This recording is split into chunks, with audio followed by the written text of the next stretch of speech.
I'm live. Welcome. That went really fast to go to live. So, I was just watching a channel, Back to the Covenant. It was a great video. Um, I really enjoy this guy's channel, so I put a link in the description, or I mean, in the chat at the top if you want. Jay Fisher, welcome. But yeah, that's a link to the channel. I'd subscribe if I were you. They talk about biblical cosmology a lot, and it's good stuff. Good stuff. Truth in a world of lies. Lots and lots of lies.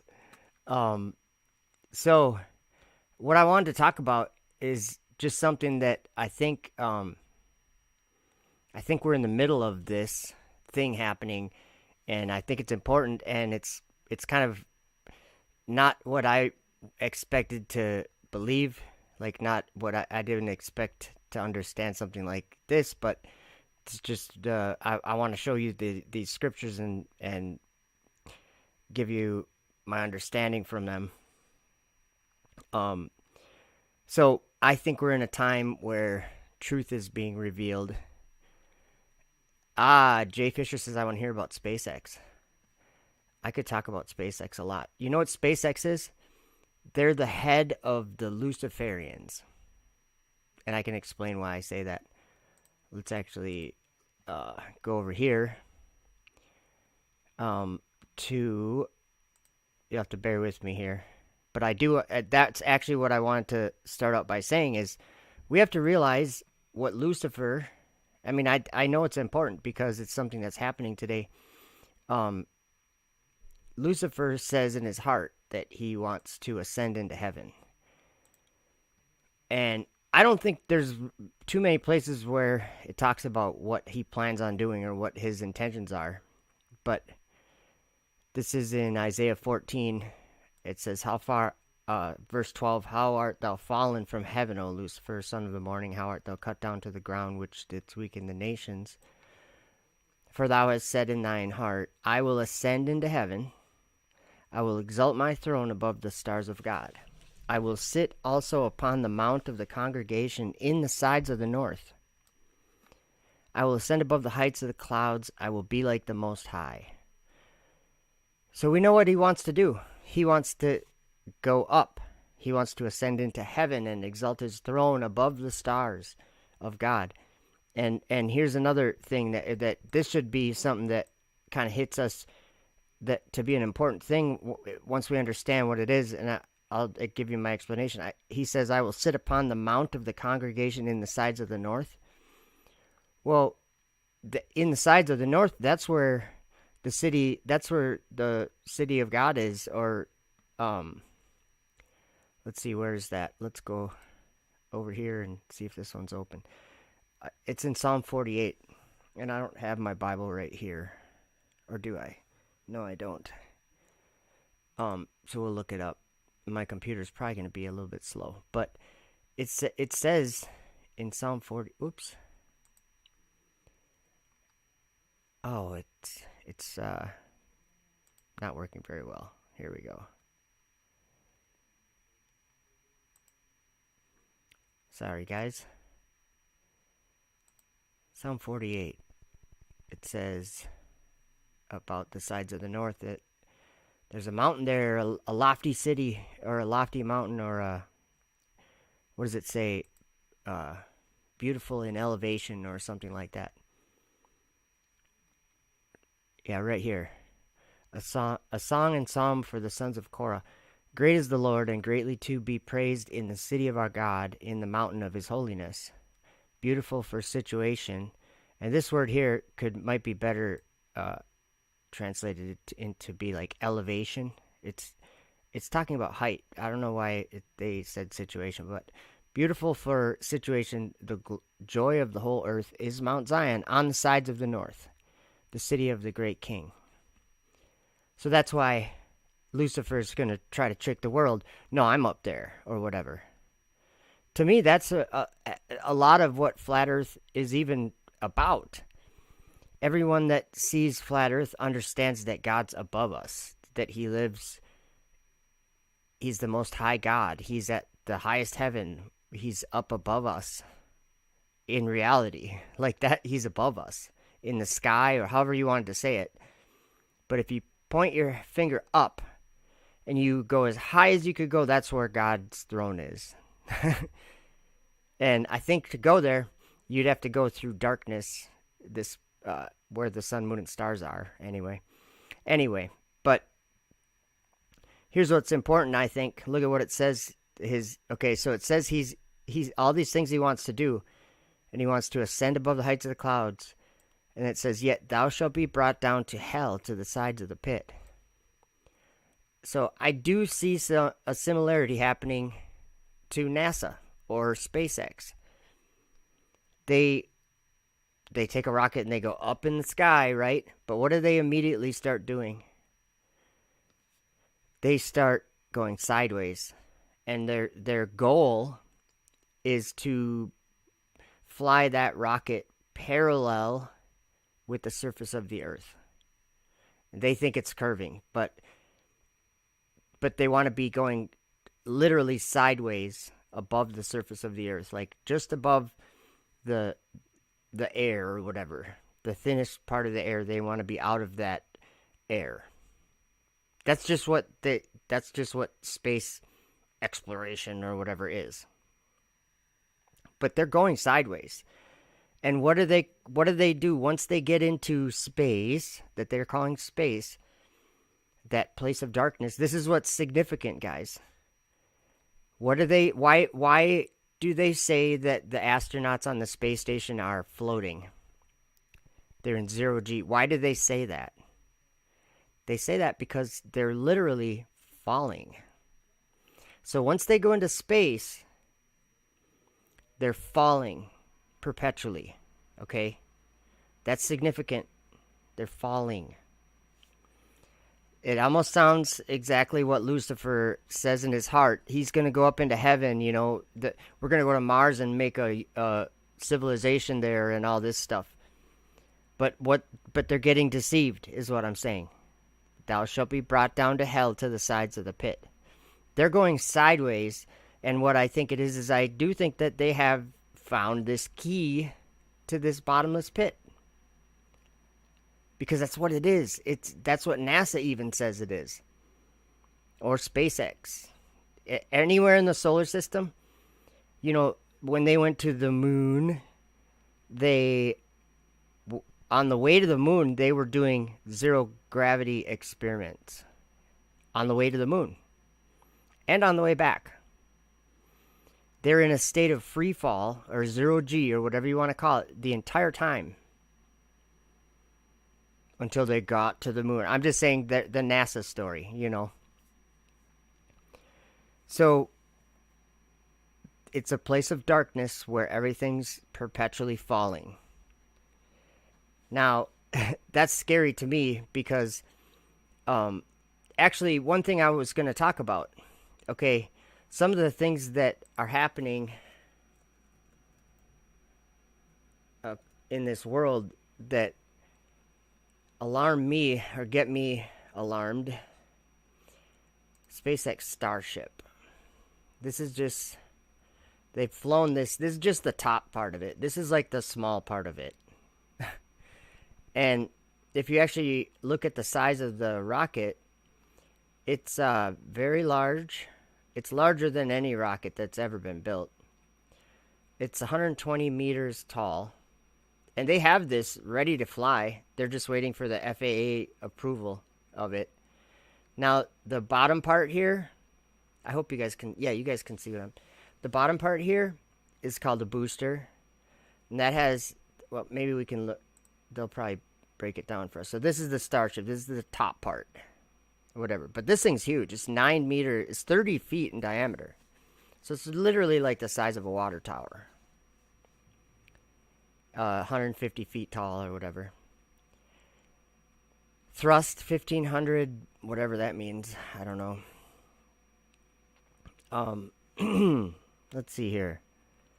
So the booster itself, this is the kind of scary part because of what it has. Okay, do I think a rocket's gonna blow a hole in the firmament? No, I don't. I don't think that's it's not that simple, I don't think. I think it's more about the sound that the rocket makes. That's what I'm concerned about, is the sound, and I'll show you why. It's because it's really clear in something that Enoch saw. He saw, well, that last day, that the day of the Lord, or whatever you want to call it, and something that he saw that caused it. Whoops, what am I doing? He saw what caused it, you guys, and it was men riding in chariots on the winds. They were flying. They were coming on the winds. And it was the noise from their chariots. I'll just read it to you.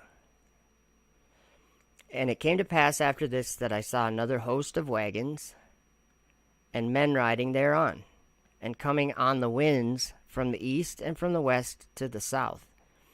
And the noise of their wagons was heard. And when this turmoil took place, the holy ones from heaven, that'd be like the angels, the holy ones from heaven remarked it, and the pillars of the earth were moved from their place. Well, this is a complicated thing right here. What does it mean when the pillars of the earth are moved from their place? Because I think we've read about that all over, like in the Bible. I don't know where it is, but it'll move to and fro like a drunkard or something like that. The earth will be shaken at some point, and I think it's maybe 2nd Ezra chapter 10, maybe, or something in there, where he sees New Jerusalem, but before he sees that city appear, he was told that the foundations of the earth would shake and quake, because they knew that their time, that it was time or whatever, that they could, I don't know how it reads, but I think this is important. The pillars of the earth were moved from their place, and the sound thereof was heard from one end of the heaven, and one end of the heaven to the other in one day. They all shall fall down and worship the Lord of spirits, and this is the end of the second parable. Okay, but look what happens in chapter 60. Because I think it's talking about this again. Maybe not. But quaking of the heaven, behemoth and leviathan, the elements.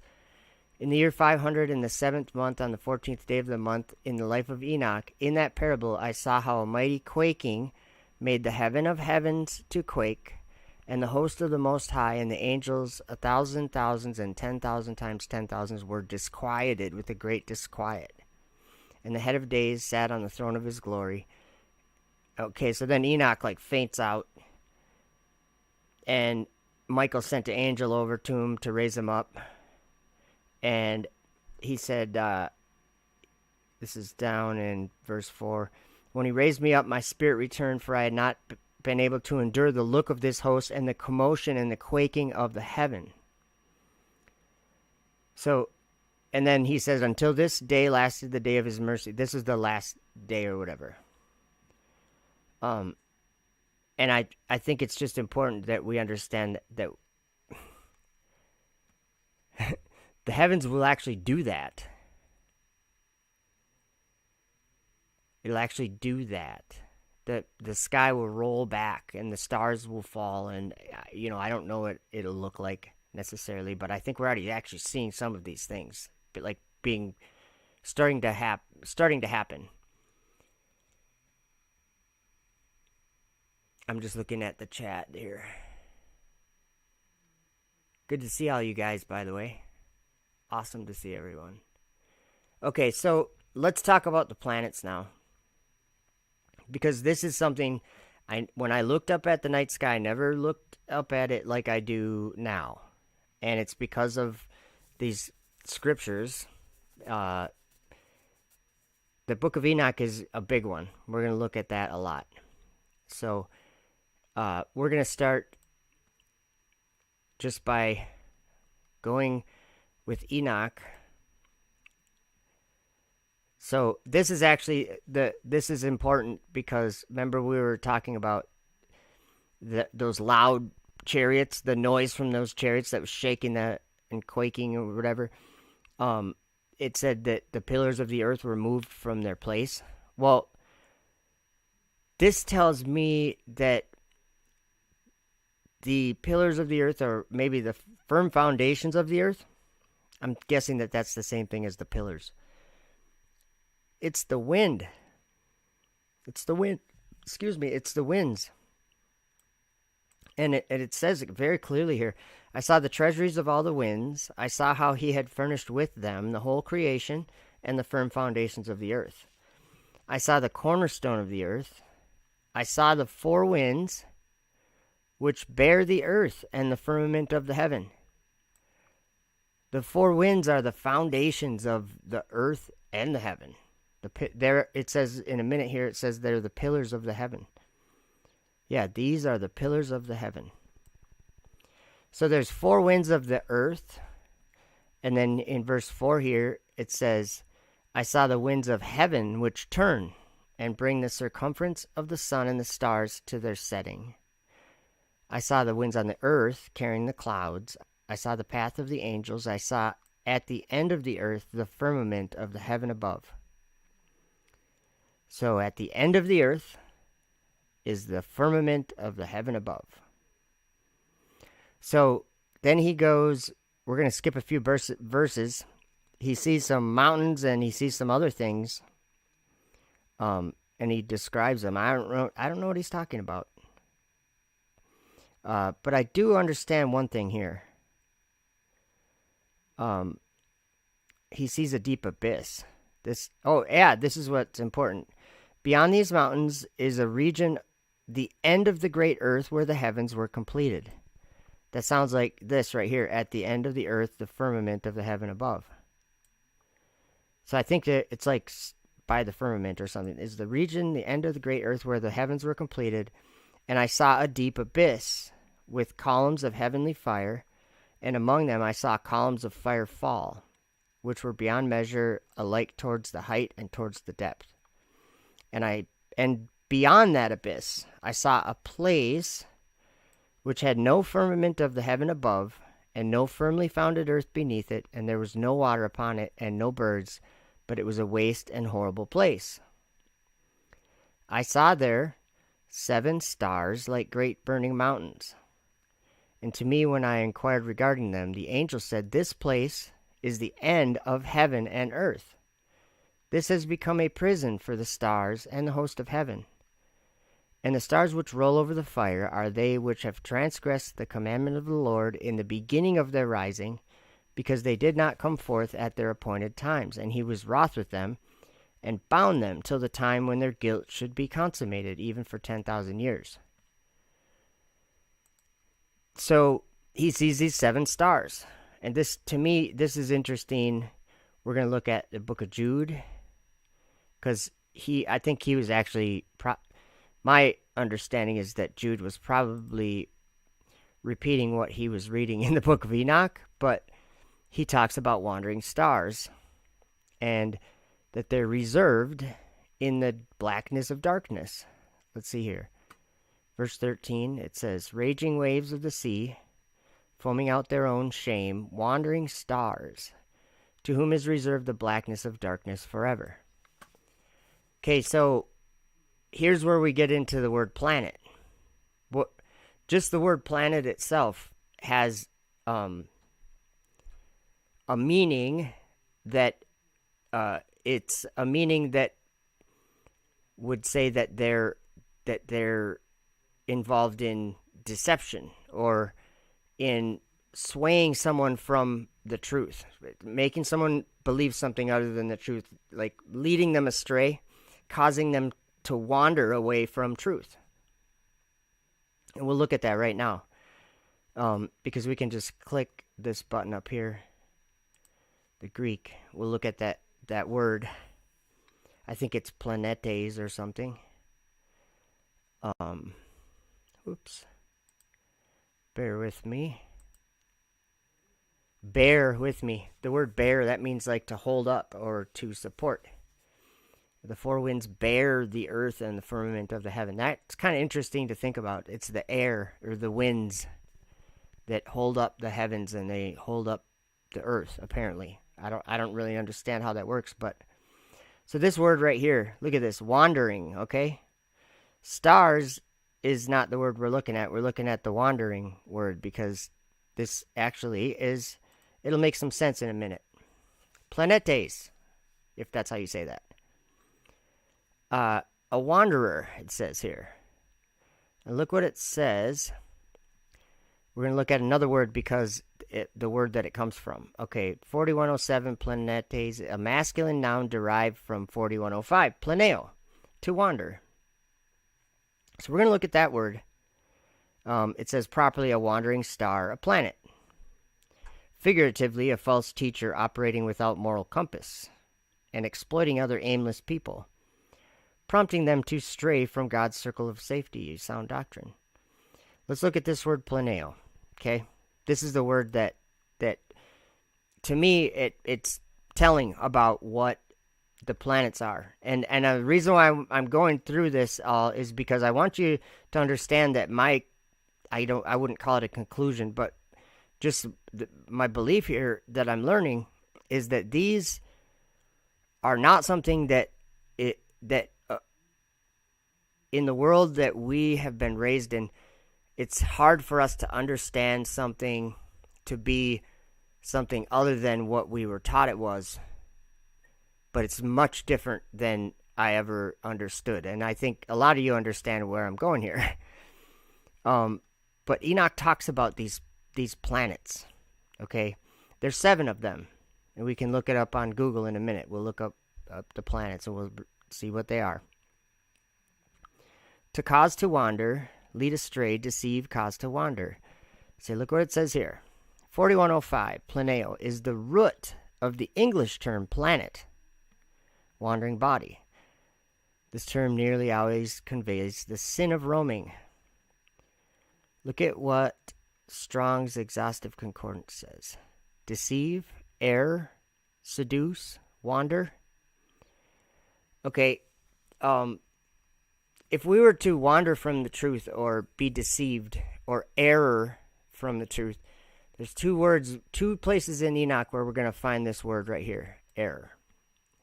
One of them is right here in the next chapter. So they're first of all, they're in the sky in this chapter. He's seeing the winds and the treasuries of the winds, and he's seeing, like, he sees a stone or a throne or something? What was it? 7 mountains of magnificent stones. One of them reached to heaven like the throne of God, of alabaster, and was the summit of the throne was of sapphire. So he's getting a tour of the heavens, and all of a sudden he's in this place where there's a prison for the stars and the host of heaven. And it said wandering stars, to whom is reserved the blackness of darkness forever. And that's what space is, or whatever. Where the sun, moon, and stars are, the firmament, people call it space. That's a place of darkness. If the sun and moon and stars weren't there, would there be any light there? No. God divided the light from the darkness. Like on the 4th day, right? Maybe it was on the first day. He said, "Let there be light," but then he didn't make the sun and moon till the 4th day. So there's something going on there. I don't know what it is, but this word planet what it means is to deceive. That's significant, okay? Wandering body. So then look at what Enoch learns. Okay, so he's in this place.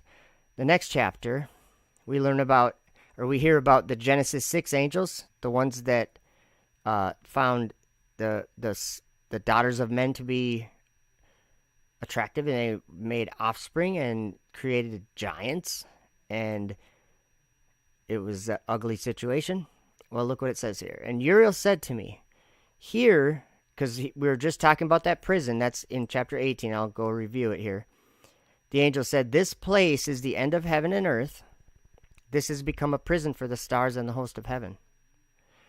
So what if when they're flying a rocket, I'm just adding this in, what if when they're flying a rocket, they go sideways, and they found this little magic way to go into this prison. That's what I believe is going on. So Uriel said to me, "Here shall stand the angels who have connected themselves with women, and their spirits, assuming many different forms, are defiling mankind, and shall lead them astray into sacrificing to demons as gods. Here shall they stand till the day of the great judgment, in which they shall be judged till they are made an end of." So the angels who have connected themselves with women, where are they? They're in the abyss of fire, you guys. That's where Enoch is right now. I'll show you how I know that, because it tells their fate in Enoch chapter 10. Look what it says in verse 12. I'll just read from 11. "And the Lord said unto Michael, Go bind Simyaza and his associates, who have united themselves with women, so as to have defiled themselves with them in all their uncleanness. And when their sons have slain one another," those would be all the giants, all the offspring of them. "When their sons have slain one another, and they have seen the destruction of their beloved ones, bind them fast for 70 generations in the valleys of the earth, till the day of their judgment and of their consummation, till the judgment that is forever and ever is consummated." So there's 2 judgments right there, by the way. Once those 70 generations are up, then there's another judgment for them, and that's the one that's forever and ever. It says, "In those days," this is verse 13, "in those days they shall be led off to the abyss of fire, and to the torment and the prison in which they shall be confined forever." This is the place where we were just reading about. I'll go back there again.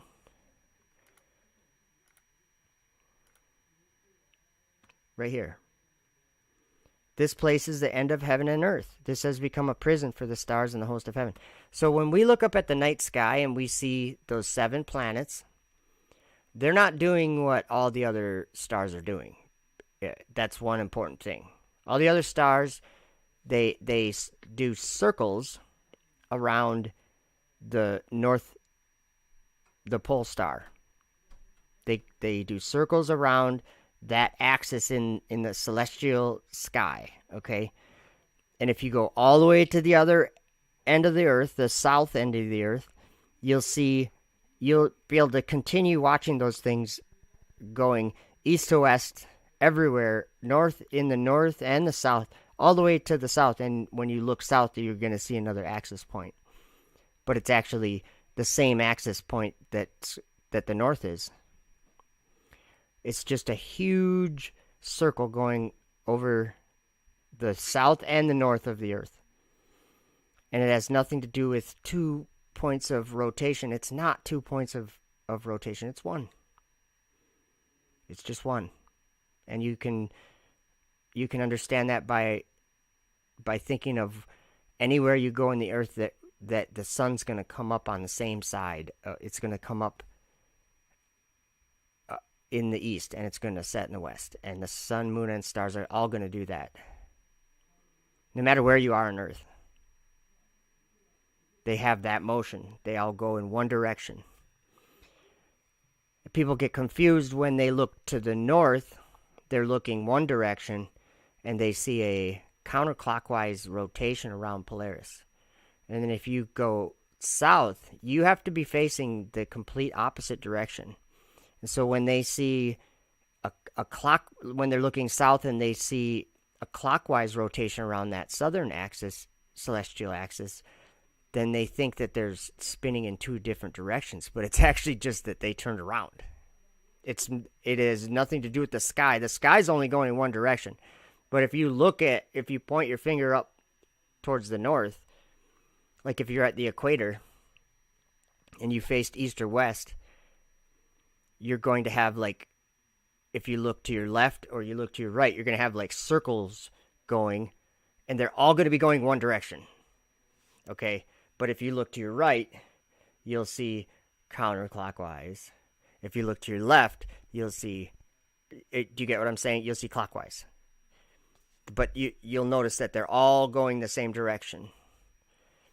But if you can only do that, like if you're near the equator, is when you'd see like an equal sky on north and south. But the celestial axis would be on the ground pretty much on the horizon for both north and south. But where I'm at, the North Star is at 45 degrees. I'm in Minnesota. So all the stars go counterclockwise around Polaris. And from where I'm at, obviously I can't see all the way to the south. Not even close. So anyway, that's kind of beside the point. That's like what people debate that stuff a lot. So anyway, this prison, this is an important thing to understand, that when we look up at these planets, do you know what were we taught that oh yeah, that's what we'll do. We'll go to Google here. We'll just get the gist of it. Notice that these are all names of false gods too, and the Book of Acts talks a lot about a lot of these. They worship these. I think they still do, but I think that we were raised to worship these things, really. And you'll notice that they have Earth on here. Well, that's actually not a planet. That's an assumption. So if you remove the Earth here, there's 7 of them, right? Well, besides the fact that they're all false gods and that we teach this to our children from birth, what are they? How would they be wandering? Like what I'm saying is that these. Let's look at Mars, okay? Let's look at what the world says Mars is, or what NASA says Mars is. We'll go to good old Wikipedia. Okay. This is the difference that I've learned in the last 6 or 7 years. This is the big difference. Okay, this is an example. This is Mars. Mars is the 4th planet from the sun, the 2nd smallest planet in the solar system. Okay, do you see that image that comes up right there? I'm not going to click on it. I'll click on it. Nothing happened. Oh, something might have happened. Anyway, that it brought me to the solar system page. That solar system, that's just a painting or whatever, a drawing. No one's ever seen that. But if I asked you to think of the solar system, you're going to think of that. Nobody's ever been there. No one's ever seen the sun with the Earth. Okay, we see the sun go over our house. We see the planets go over our house. We see all these luminaries going over our house, east to west. We see this from the ground. That's what we see. Nobody sees Mars being a 4th planet from the sun. That's not how we see it. That's just something made up. It's like a concept. But, so it says here, well, here we go. Mars carries the name of the Roman god of war and is often called the red planet. The latter refers to the effect of the iron oxide. Oh, okay. Prevalent on Mars surface. So they're saying that there's iron oxide prevalent on Mars surface. Mars is a terrestrial planet with a thin atmosphere with surface features such as impact craters, valleys, dunes, polar ice caps. Okay, valleys. That's something Earth has. Now, I could go and find my own footage of, you guys know I've recorded all these things in the sky.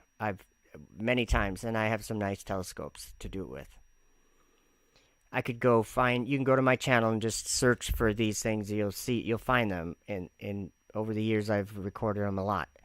And I've tracked them, that's another debate. The Earth is not in motion. The sky is in motion.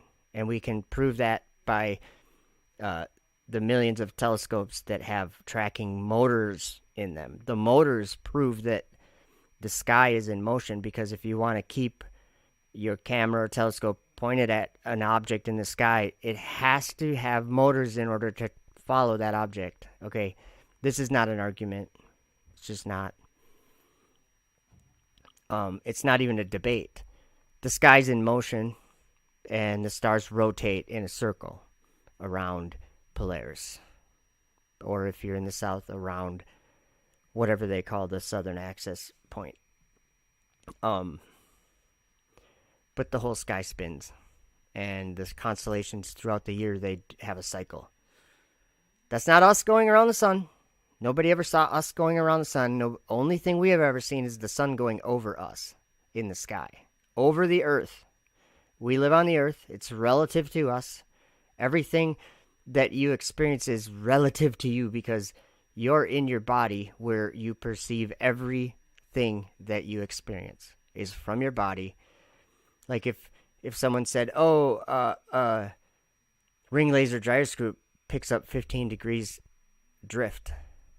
So therefore, the earth is rotating. Well, let me explain one thing to you. You're using your senses to read an instrument that was made by someone living on the earth. And when you live on the earth and you use your actual senses, you'll notice that it's not ever moving unless there's an earthquake. That's why an earthquake is called an earthquake, because otherwise it's not moving. If there isn't an earthquake, it's not moving.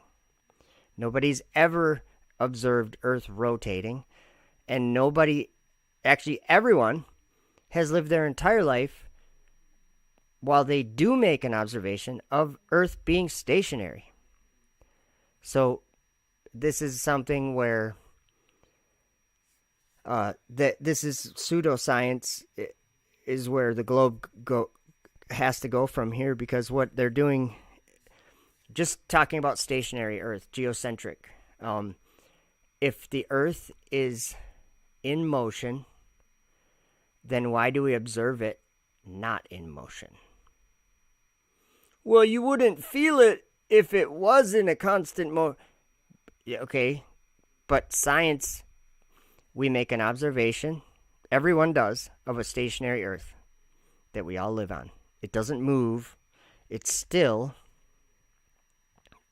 There's an inference that it's a globe and we're constantly spinning with it.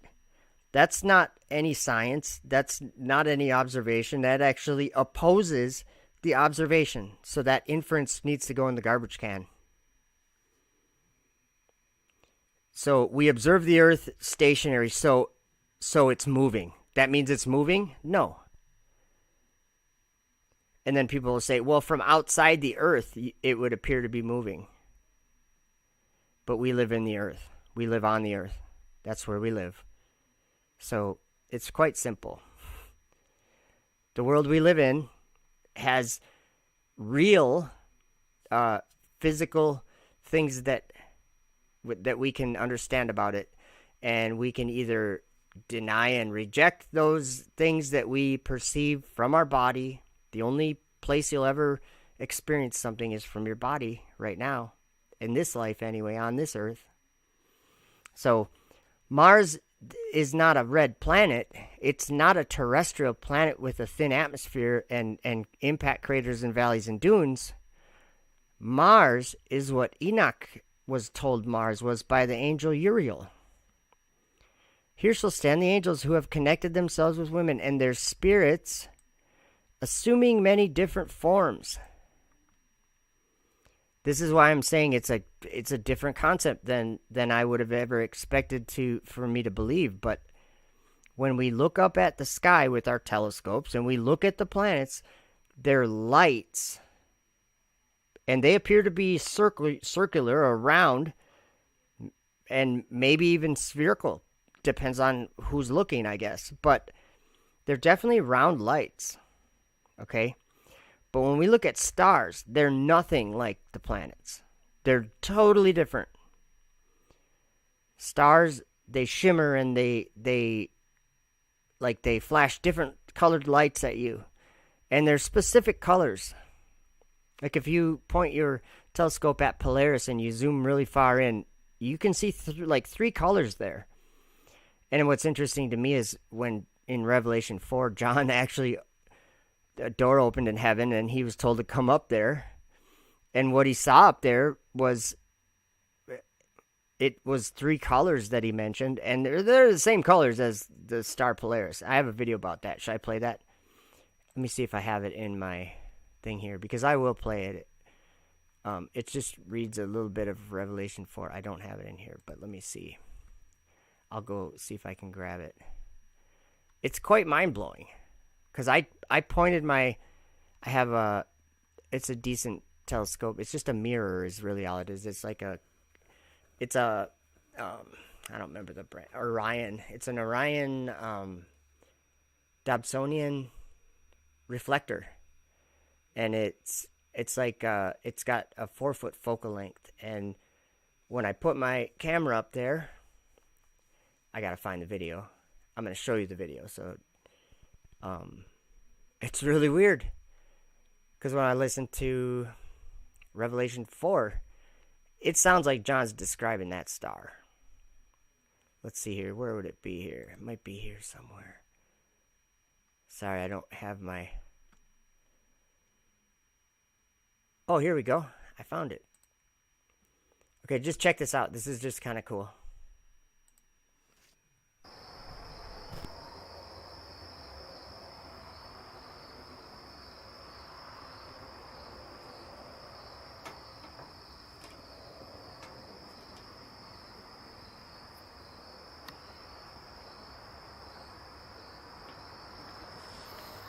And behold, a door was opened in heaven.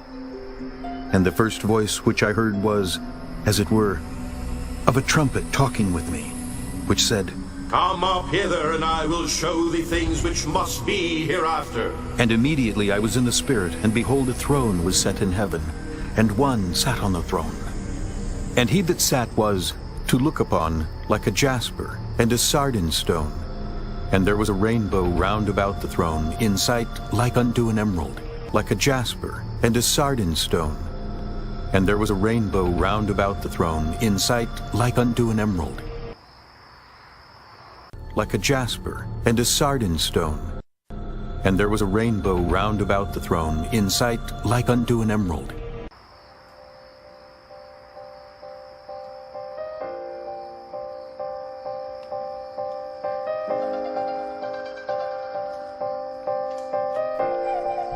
Like, I don't know how the colors could be any more, yeah. I'll just let that keep playing for a minute. So that's, like, when people look at that picture, they just say, oh, you're out of focus. You know what? I'm not out of focus. First of all, this is the software I'm using right now. I can't play, like, a 2160p video through it. I can only do 1080 or whatever. So that's one thing, is it's a little less quality because of that. But if you look up to the left, you'll see kind of shimmering in and out there, you'll see a little star to the top left, kind of. You'll notice that that star is actually visible. And I challenge anyone to get this close to Polaris and have that star still be visible with Polaris showing this. It took me a while to get this shot. So that was an interesting thing. Now I have another video I want to play about the stars. And this is Enoch again. Now this is something, again, this is, when I read these things, that it's like, I tend to just believe what they say. And it, sometimes it's like, wow, I have to really, I don't know if the right word is adjust to it, or, I don't know what the right word is. I'm waiting for my program. It's going to take a while, I guess. But there are things I didn't expect, like the idea that a planet that we look at through a telescope is actually nothing of any kind of physical anything. And that's the weird thing is, okay, we're going to look at something that's significant. Okay, what is, I think, if I remember right, and I don't really have a way to look at it now, the thumbnail I used for this video, I think it was a picture of planets, but it might have said 7 mountains on it.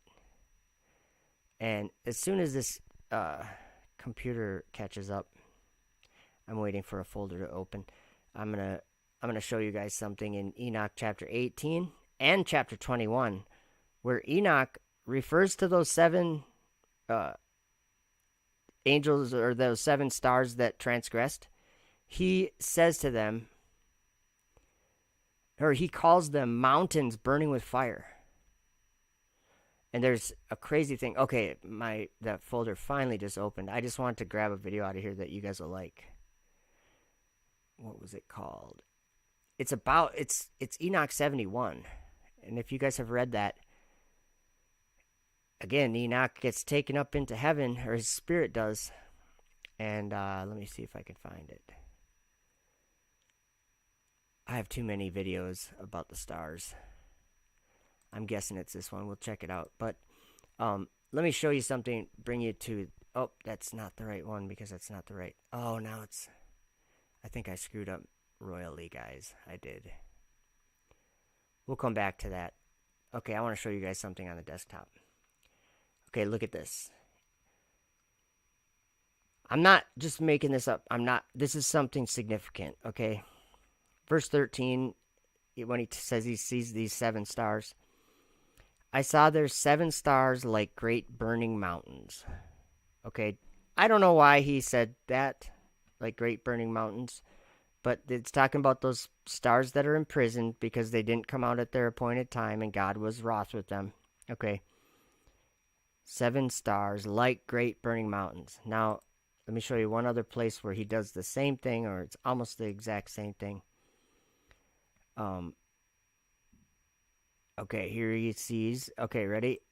And there I saw 7 stars of the heaven bound together in it like great mountains and burning with fire. Okay? Like great mountains and burning with fire. Well, check this out. This is what kind of blows my mind a little bit. In Revelation chapter 8, John, who is not Enoch, totally different guy. But remember that a lot of times these angels that are showing these prophets, the things in heaven, they're like the archangels. They're probably the same. I think it's Uriel that is showing a lot of these things. Like in Revelation 17, I think that Uriel's the angel that takes him away in the spirit to the wilderness. But it doesn't say that. But the only reason why I think that is because of all the other things that Uriel does. Where was I going in here? I'm sorry, I lost my train of thought. 8. Okay, let's just go to the KJV. Look what happens in Revelation 8, verse 8. And the second angel sounded, and as it were, a great mountain burning with fire was cast into the sea. I think that's... Like, if you think about the angels when they came down, like they're celestial, whatever that means. They're part of the spiritual realm. And then they came down to take wives. They manifested in some sort of physical manner, right?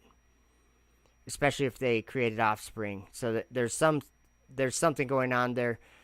Well, what if an angel's taking the form of what we call a planet, like a great light in the sky or whatever, in order to defile mankind to go there, simply to go there. And here we are with space exploration, doing exactly what Lucifer says in his heart. I will ascend into heaven. Do you guys get where I'm going? So I think that if one of those spirits taking that form was cast into the earth, that it would manifest into something physical. And maybe it manifests into something physical just like it looks as it looks physical now. Like, if you look through a telescope, it looks like it could be... I'm saying if you want to imagine it to be a place, you could imagine it to be a place. We were all raised that way. We can all understand that. I don't believe that. And this is a major reason why. I think that those 7 planets, they do their courses in order to make that solar system real. For people to believe that solar system. Even we were on Wikipedia. It says Mars is what did it say, the 4th one from the sun or whatever? No. That's all a fairy tale. That's all make-believe. No one's ever seen a solar system. No one's ever seen anything but the sun going over the Earth. I mean, even from the space station, that's what they see. So it's not like someone has some great view of the universe, like NASA has some bigger glasses or something, or bigger magnifying glass. They don't. They just have a bigger imagination. So that's one interesting thing about the Great Mountain burning with fire. But check out one other thing, and I'm just bringing up the stuff that comes to my mind when we're talking about these 7 planets. And we could almost call them 7 great mountains burning with fire. I'm trying to get this to open. My computer's really going slow now. I don't know why. There we go. Let's see. It took so long I forgot where I was going. Revelation 17. This is important, I think. There came one of the 7 angels which had the 7 vials, and talked with me, saying unto me, Come hither, and I will show unto thee the judgment of the great whore that sitteth upon many waters, with whom the kings of the earth have committed fornication, and the inhabitants of the earth have been made drunk with the wine of her fornication.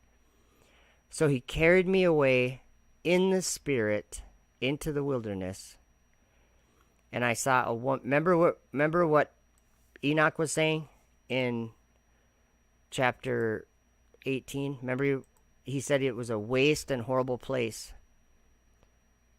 Where was it? I saw a deep abyss. And beyond that abyss I saw a place which had no firmament of the heaven above, no firmly founded earth beneath it, and there was no water upon it, no birds, but it was a waste and horrible place. I think that's what he's talking about. Because look at this. Okay, look. Enoch saw 7 stars like great burning mountains. Look what John sees. Okay, so he sees Babylon the Great and all that stuff, and I could keep going into that, but I want to skip right down to this. I think it's verse 9. Here's the mind which hath wisdom. The 7 heads on this beast that he saw. The 7 heads are 7 mountains on which the woman sitteth. And there are 7 kings, 5 are fallen, 1 is, and the other is not yet come. And when he cometh, he must continue a short space. Okay, check this out. And the beast that was and is not, even he is the 8th, and is of the 7, and goeth into perdition. Okay, let me just run this by you. It says the 7 heads are 7 mountains. 7 mountains. I saw their 7 stars like great burning mountains. I'm not saying I know anything. I'm just saying think about this. 7. If this was planets, okay, if the 7 heads were the 7 planets, look what it says here. The beast that was and is not, even he's the 8th, and is of the 7. Just think about this once. For 20 years, maybe I'll grab, I don't even know if I can grab a video now. Here, let me just show you a video of it, okay? This is the space station. This is a wandering star. There's 7 planets, and then there's this thing.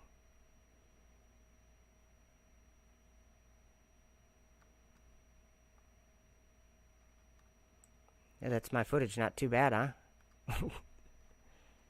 With a P1000. Just holding my camera by hand. But, of course, this is slow motion a little bit. I'll zoom in a little bit. See that? There's the space station. No, it's not an airplane. Unfortunately, it's something real.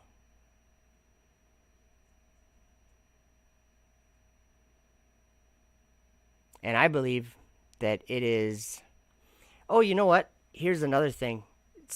Earlier in the beginning of the stream, someone was talking about SpaceX and the Dragon. Let me show you guys something. Let's go to the desktop. I just want to show you guys something so that you understand this maybe the way I do. Okay, so SpaceX, they have the Dragon. What does the Dragon do? sending humans and cargo into space. Okay. Now this is the Crew Dragon, but they had one before this that was a little different, and it couldn't carry humans in it, but it was carrying cargo. Since 2012, the Dragon has been bringing the supplies and experiments and everything that the people on the space station need to in order to live on there and for it to keep going. It's been SpaceX Dragon that's been doing all that, going up and down, bringing them all their supplies and then bringing all their stuff down, and that's what's been going on. And now they're flying astronauts. 7 astronauts can fit in the Dragon. It's interesting that I think it had 7 crowns, the beast or whatever. It had 7 heads, and I can't remember, but 7 crowns upon its head. Just think about it.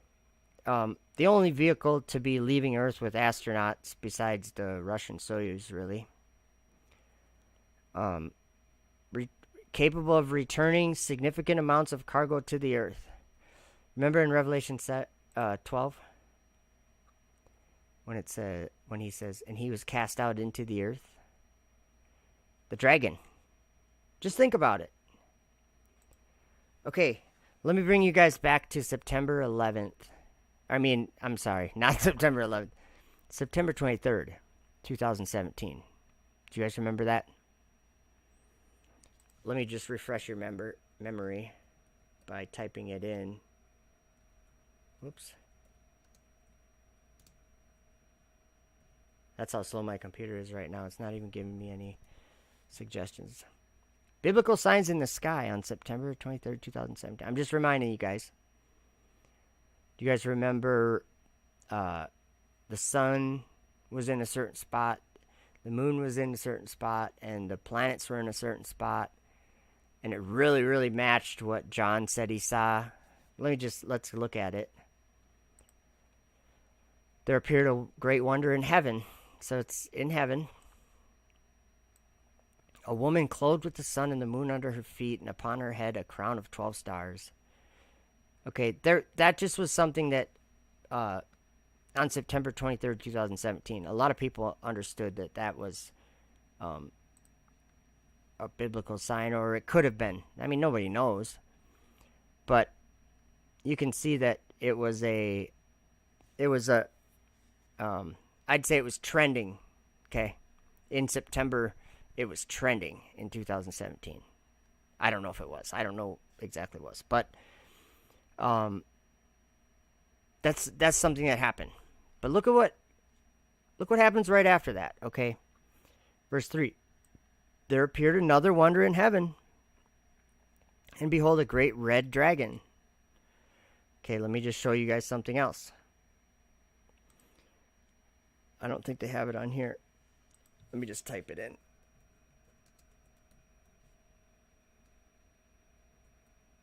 Sorry, guys. Let's see here. Should we just look at the Wikipedia? We'll just do that. Okay. You got to remember, we're talking in 2017. The SpaceX Red Dragon was a 2011 to 2017 concept for an uncrewed modified SpaceX Dragon 2. That's this vehicle that they're flying. That's the Dragon that they're flying to the space station right now. The one it's this one right here. This one. Okay, take one note. It's a horn shaped. It's conical shaped. So if you were a prophet of God being shown a vision, and you said that one of the things that you learned in the vision was that those horns that you were describing seeing, he was talking about seeing horns and a goat with a notable horn between its eyes, and he was seeing all these things. And he was told that they were kings that shall arise out of the earth. These are kings on your screen here. These are the kings of the earth. This is not the kings of, this is the prince of the power of the air right on your screen right now. And people say, Satan's not a rocket. Well, I beg to differ. Do you know that in Daniel 7 that the beasts he saw, they were made of metal. They had great iron teeth and nails of brass. It was made of metal. Just think about that. When Satan manifests in the world, or whatever, when the devil manifests here, he manifests as a dragon. That's what John was seeing. But look what it says in Revelation here. Having 7 heads and 10 horns and 7 crowns upon his heads. I don't know what all that means, but look at this. And his tail drew the third part of the stars of heaven and did cast them to the earth. Let me show you something else. What does this thing ride on? It rides on a Falcon 9 or a Falcon Heavy, either one. What does the Falcon 9 do? Oh, landings. Okay. This is the only orbital class booster right here. This is the only orbital class booster that has ever landed back on Earth after delivering something into orbit. Okay. I know it doesn't really sound like it matters, but when you think about what's happening when it lands, it's firing these engines. It's making fire come out of these engines. And it's aimed down at the Earth, and it's coming out of the sky. It just kind of appears in the sky, and you hear this super loudest noise that men can make, coming out of the sky, shaking the heavens, making your whole chest go back and forth, feel like your ribs are going to collapse. It moves the air more than anything, and it lifts amazing amounts of weight using just the air underneath that thrust or whatever. It says Falcon 9 generates more than 1.7 million pounds of thrust at sea level. It's a crazy amount of energy that gets pointed at the ground in order to lift this thing up. But the point being is that I think John saw this also. So he saw this. If the dragon had a tail, it would probably be that rocket. If the dragon was the dragon, SpaceX Dragon. Who knows? Look what happens, though. John sees this beast in Revelation 13 come out of the sea, rise out of the sea. And I think that actually, we can know that that's talking about, when it says out of the sea, that's talking about the bottomless pit. It's talking about the waters above, or the dark waters. Because this beast, there's a story here, and like in Revelation 11, this beast killed those two. It came up from the abyss, and it killed those 2 witnesses. It's the same beast that goes into perdition. So, but there's a second beast, and check out what this beast does. Just picture what a rocket launch is. Okay, it's something starting on the ground, going up to the sky, and apparently leaving the earth. Just listen to how this is worded. And I beheld another beast coming up out of the earth, and he had 2 horns like a lamb, and he spake as a dragon. And he exerciseth all the power of the first beast before him, and causeth the earth and them which dwell therein to worship the first beast, whose deadly wound was healed. And he doeth great wonders, so that he maketh fire come down from heaven on the earth in the sight of men. Awaken in the light just said it, causes fire to come down from heaven. And that's like something that, like, most of the flat earthers are like, that's fake, they're faking it. But if you think about this on a different, I'm not saying they're wrong, because it sure looks fake, but what I think is actually happening is that, of course, it looks fake to someone who sees the truth. Because you know that that's something that's not,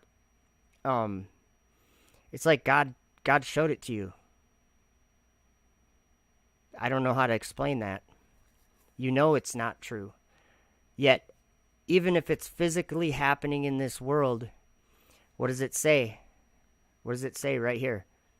So he does these great wonders, so that he makes fire come down from heaven on the earth in the sight of men, and deceives them that dwell on the earth by the means of those miracles which he had power to do in the sight of the beast. So this is a satanic miracle. So landing a 230-foot tall pencil that weighs 40,000 pounds or whatever, that's just something that can be done because Satan's the prince of the power of the air. That's a satanic miracle being performed. So, and why would he perform that miracle? Who cares? Well, it's to deceive the world. And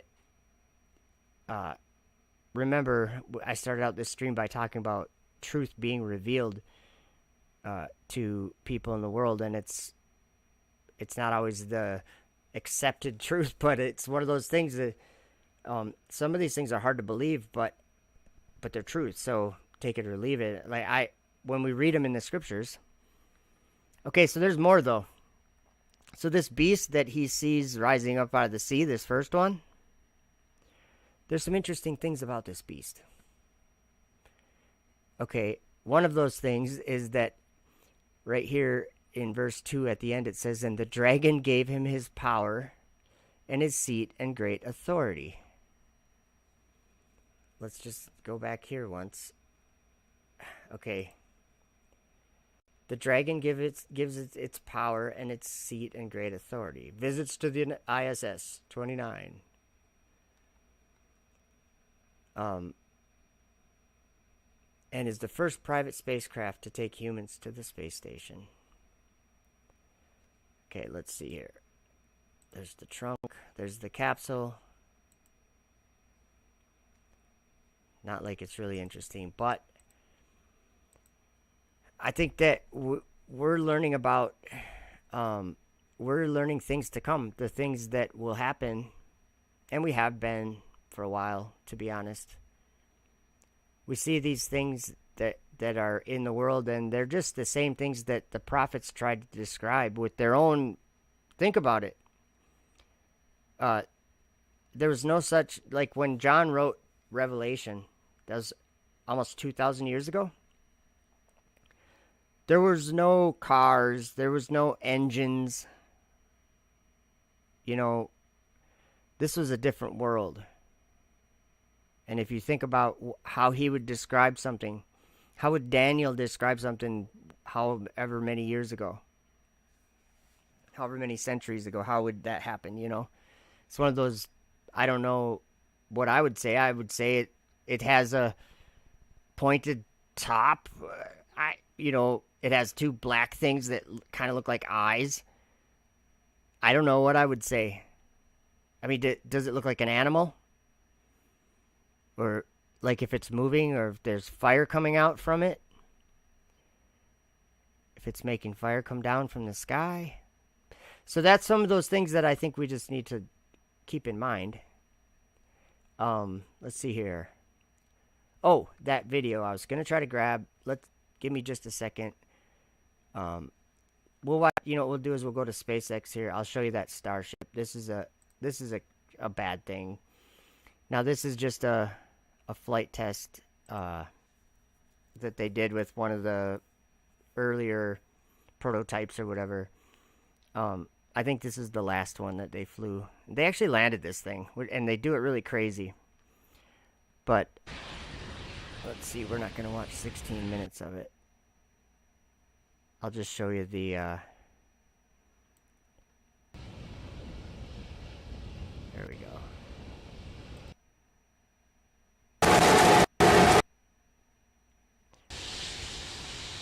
All right, here we go. I'll go try to grab that video.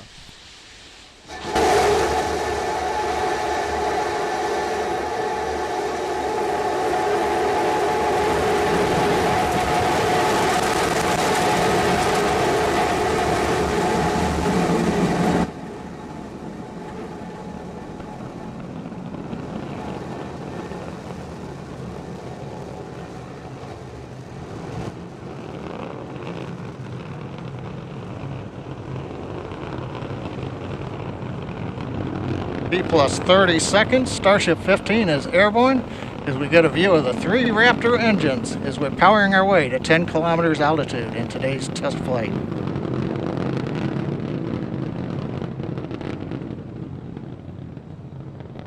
So there's 3 on that because it's just a test or whatever.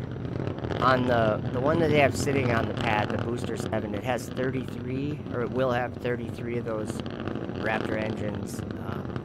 And then there's 6 more on the Starship that it's lifting. Just past 1 minute into flight, we're through 2 kilometers altitude. All 3 Raptor engines continuing to burn. Next major event in about 1 minute is we will turn off the first of the 3 Raptor engines. So they don't have a ton of fuel in it or anything, and all they're doing is just bringing it up like 10 kilometers or something. Then what they're doing here is they're basically testing the landing. They're trying to get it to land, and it's probably not the easiest thing considering how big it is and everything. So I think they had the screen lock up for a while, or they lost whatever signal or something. But you'll see how this thing lands. It's pretty crazy. Actually, let's fast forward till it's closer to landing. So what it does when it turns the engines off is it and just land on a starts single falling. engine in the landing zone. 5 minutes into flight, Raptor continuing to descend. We're coming up on 3 kilometers altitude.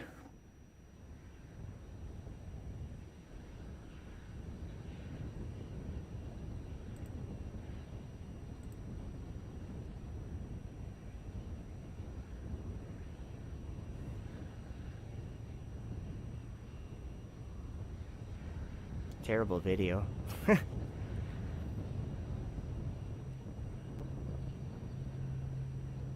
Okay, we're almost there. Pretty crazy what they do. And we have ignition. Starship heading back to the landing zone. Wait till you see how they do this. They'll replay this.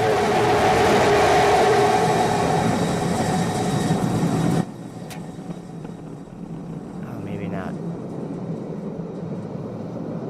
So it falls like sideways, like on its kind of like sideways, and then it turns the engines on and flips right at the very end. It's pretty crazy. Pretty sure that's Satan letting that thing down. And you know what? I gotta show you something else. Okay, concerning these pillars. And these great- Starbase Flight Control has confirmed. These great pillars.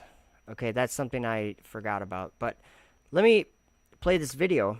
Lift Your Eyes on High is what it's called.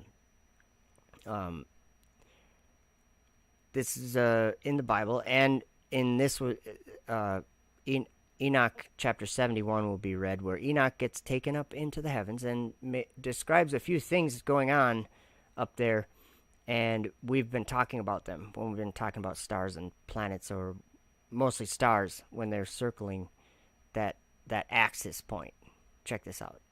And then actually after that, I'm going to show you a totally different topic, but a interesting thing. Oh, maybe this isn't the right video. I don't even think... Oh, I had it paused. I'm sorry. Or I had it muted. We are taught in... Okay, that's not the right video. Sorry, guys. I don't know where it is. Yeah, this is just bad stuff. All this stuff, this is all demons. Or... Yeah, that's what they are. They're demons.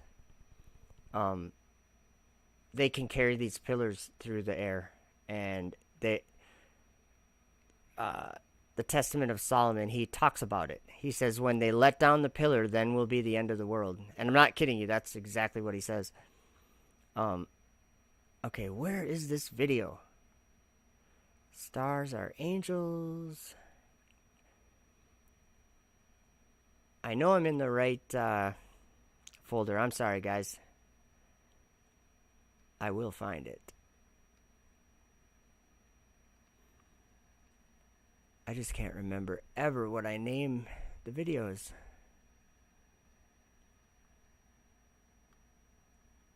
Wow.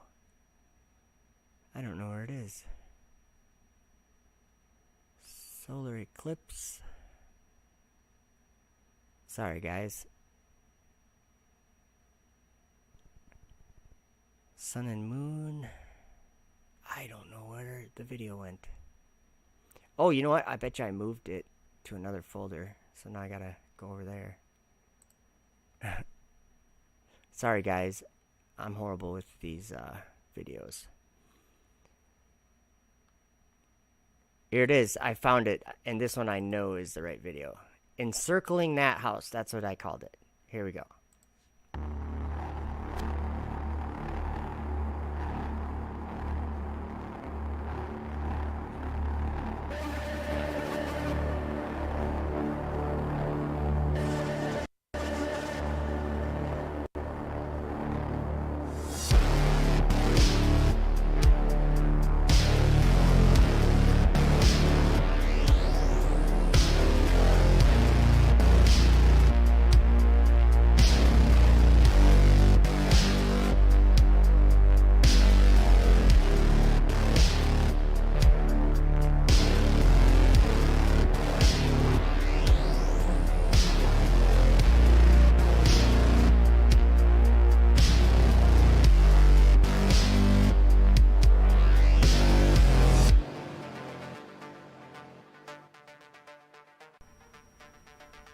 And it came to pass after this that my spirit was translated, and it ascended into the heavens.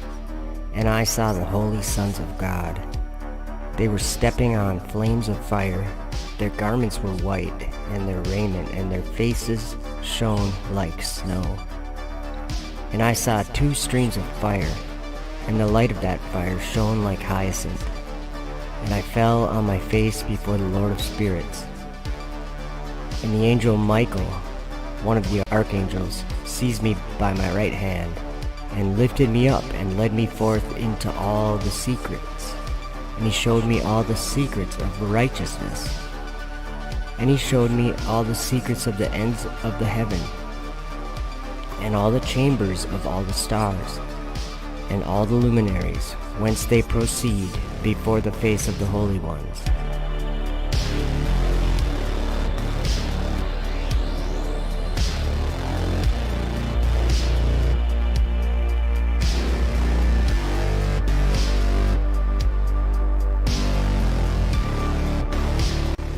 And he translated my spirit into the heaven of heavens, and I saw there, as it were, a structure built of crystals, and between those crystals tongues of living fire.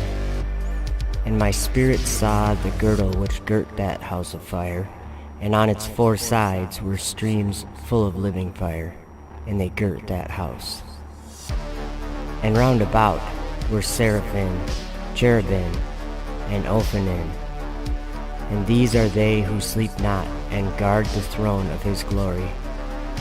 And I saw angels who could not be counted, 1,000 thousands, and 10,000 times 10,000, encircling that house. And Michael, and Raphael, and Gabriel, and Phanuel, and the holy angels who are above the heavens go in and out of that house. And they came forth from that house, and Michael, and Gabriel, and Raphael, and Phanuel, and many holy angels without number. And with them the head of days, his head white and pure as wool, and his raiment indescribable. And I fell on my face, and my whole body became relaxed, and my spirit was transfigured. And I cried with a loud voice, with the spirit of power, and blessed, and glorified, and extolled.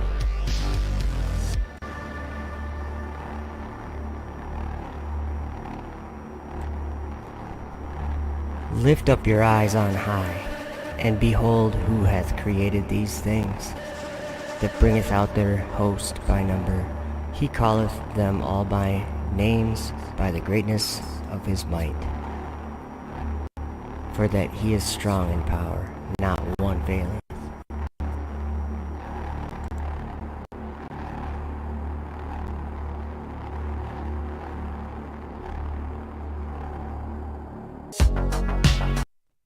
Alright, we're gonna watch a video on my YouTube channel. To level myself out if I'm feeling a little stressed. So, it's called The Demon in Arabia.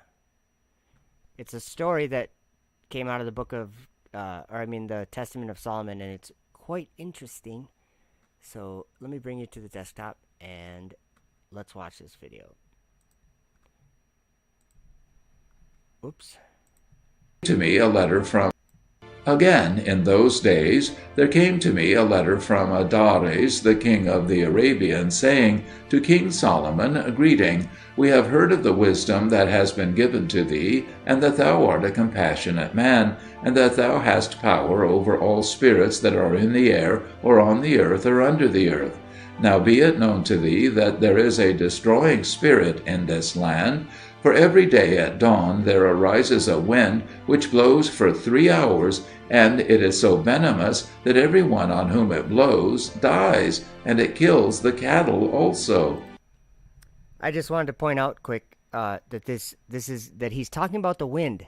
Okay, remember how we were talking about the pillars of the earth being moved from their place and everything? So just keep that in mind when you're listening to this story that he tells about these demons. Because they're of the wind. They actually lift this big stone for him that no one else could lift because they're so strong. So pay attention to that. It's important. Now therefore we entreat thee in thy wisdom to devise some means, and if it may be, send us a man who can capture the spirit. And if thou canst do so, then I and my people will be tributary unto thee, and Arabia shall keep peace with thee. And we beseech thee, make not light of our petition, for we are in a great strait. And so, farewell. When I had read this letter, I folded it up again and gave it to my chief counselor, saying, Bring it again to my remembrance after 7 days. Then I thought upon the matter, and after the 7 days I called one of my servants and said to him, Make ready a camel, and get an empty wineskin. And he did so. Now the wineskin was made of a whole hide of a beast, so that it had the upper parts of the 4 legs remaining upon it, the legs being sewn up, and the neck open.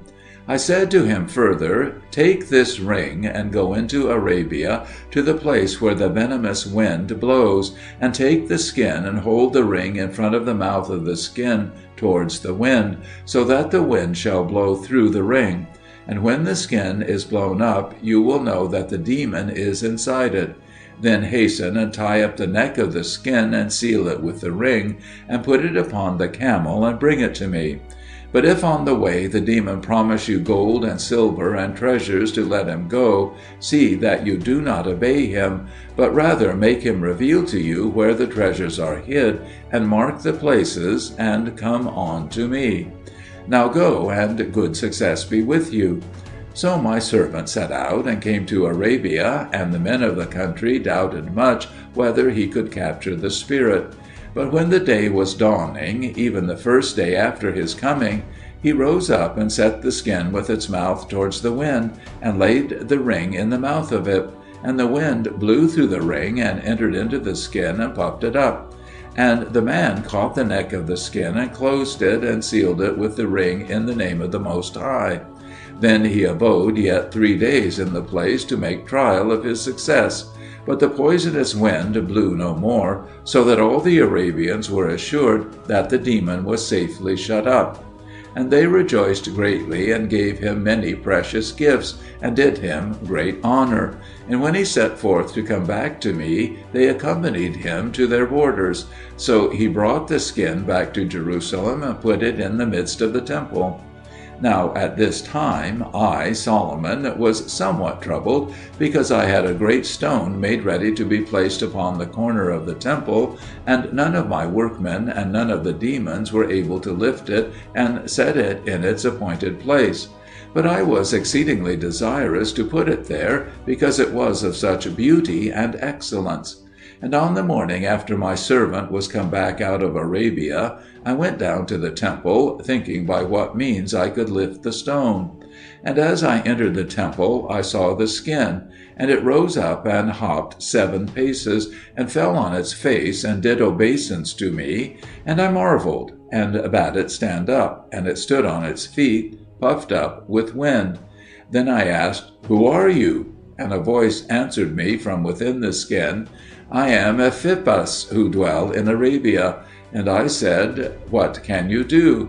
And it answered, I can overturn kings' palaces, and wither the green trees of the wood, and I can move mountains. Then I said, Are you able to move this stone and lift it up and set it upon the corner of the temple?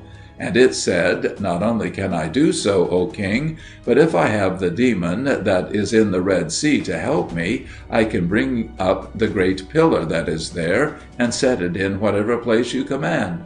So I said, Lift up the cornerstone.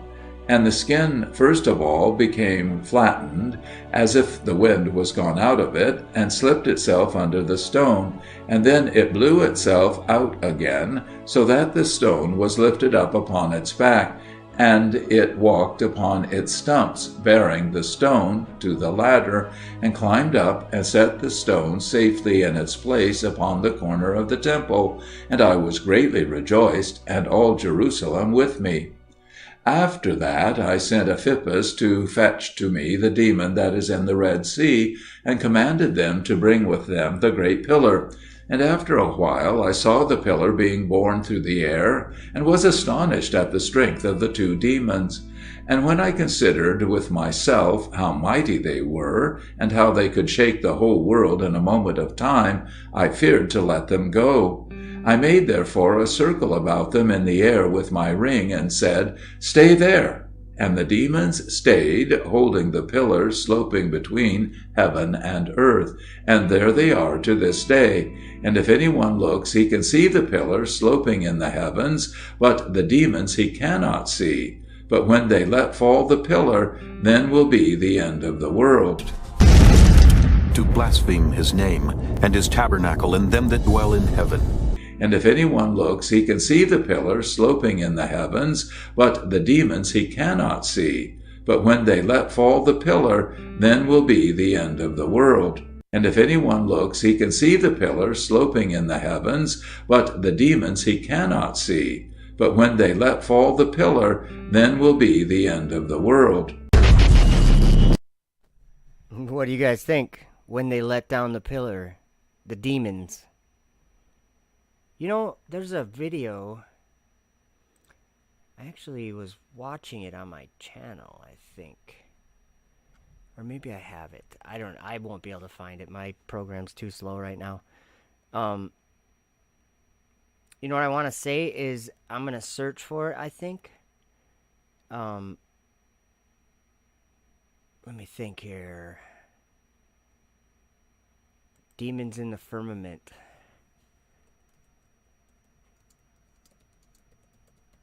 I wonder if my video will come up. I hope so. Probably not. Hey, there it is. Demons in the Firmament. Let's watch this. This is also from the Testament of Solomon. This is the Oyo Personal Gym. I've sold over Hey, YouTube. Why do you put ads on my video? I don't monetize. What are you doing? 100,000 units. It uses And fly about among the stars. I was watching it on YouTube. Okay. And when they were gone, I ordered Orneus be brought forward and said to him, Tell me how you know this. And he answered, We demons ascend into the firmament of heaven and fly about among the stars.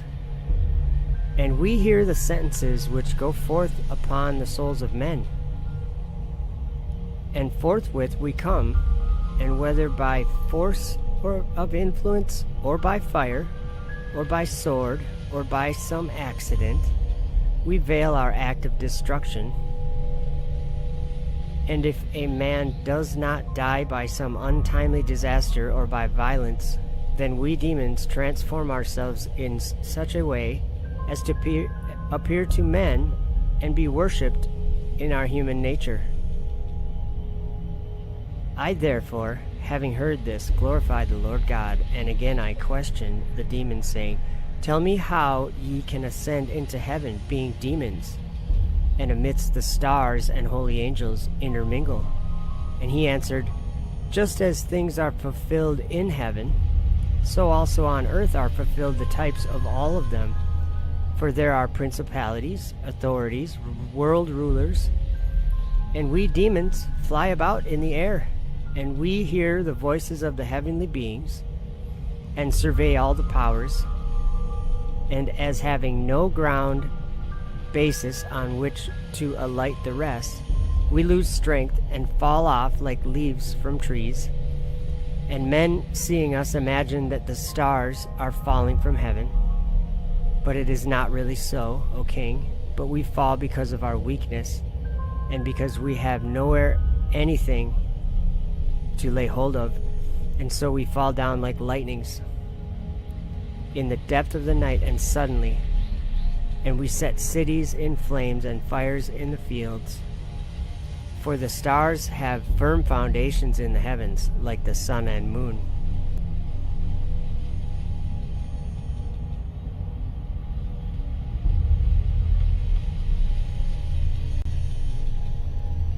Ephesians chapter 6, verses 10 through 13 says this: Finally, my brethren, be strong in the Lord and in the power of his might. Put on the whole armor of God, that ye may be able to stand against the wiles of the devil. For we wrestle not against flesh and blood, but against principalities, against powers, against the rulers of the darkness of this world, against spiritual wickedness in high places. Wherefore take unto you the whole armor of God, that ye may be able to withstand in the evil day, and having done all, to stand.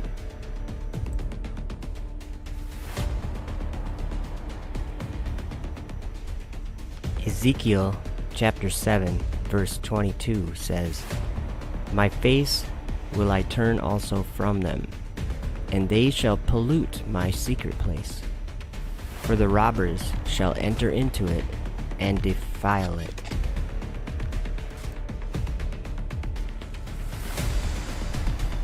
Second Esdras chapter 15, verse 25 says, I won't spare them. Go away, faithless children. Don't defile my sanctuary. In John 10, verse 1, Jesus says, Verily, verily, I say unto you, he that entereth not by the door into the sheepfold, but climbeth up some other way, the same is a thief and a robber. Okay, so there's that. And then, did you guys hear that I actually went on a rocket launch? You might have heard that through the grapevine. Well, here's what happened on my rocket launch, and then the stream's going to be over. But thank you guys for hanging out. And yeah, I'm just trying to share what I've learned or been learning. And I think there's something to understand about where God is in his temple in heaven. I know there's this distracting aspect of the temple of God. The kingdom of God is within you, and you are the temple of God. But I would argue that you're the temple of the Holy Spirit, because all throughout the Bible, God looks down upon the earth from his throne, which is in the sky, in heaven. Heaven is his throne, the earth is his footstool. Something to think about. And that's what I was actually thinking about during this rocket launch. So here we go. Check this out. You guys, thanks for hanging out. Love ya.